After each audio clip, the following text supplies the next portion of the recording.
السلام عليكم ورحمة الله وبركاته. ازيكم يا شباب؟ عاملين؟ يا رب تكونوا بخير. النهارده حلقتنا وحلقة مميزة، وهي ازاي هنشد جنزير بتاع العجلة للسرعات او الدراجة الهوائية اللي معانا ده.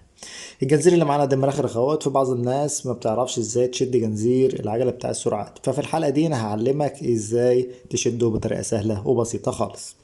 زي ما انتوا عارفين ان الدشمة فيها سوستة، والسوستة دي اللي بتتحكم في شد الجنزير. طب نفترض ان السوستة معانا مرخية والجنزير مش مشدود.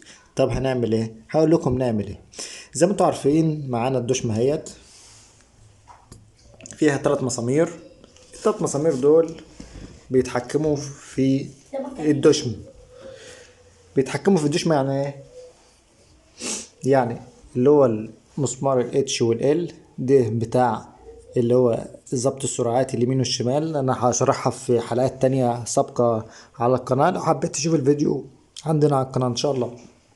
في مسمار بقى اللي هو المسمار ده اللي شايفينه اهو حضراتكم ده، وهو ده المسمار اللي هنشتغل عليه النهاردة، وهو ده المسمار المتحكم في شد الجنزير. هنجيب المفك زي ما انتم شايفين اهوت، وهنبدأ نربط. إذا تبص معايا هتلاقي إن هربط المفك، هربط المسمار، هتلاقي إن الجنزير بدأ يشد معايا. بص، حط عينك على الجنزير كده اهوت اه، زي ما انت شايف اهوت الجنزير بدأ يشد، والدشمة معايا بقى اضغط عليه كده اهوت. شايف الجنزير بيشد معايا اهو، وانا بربط المسمار بتاع شد الجنزير. زي ما انت شايف الجنزير بدأ يشد معايا اهو.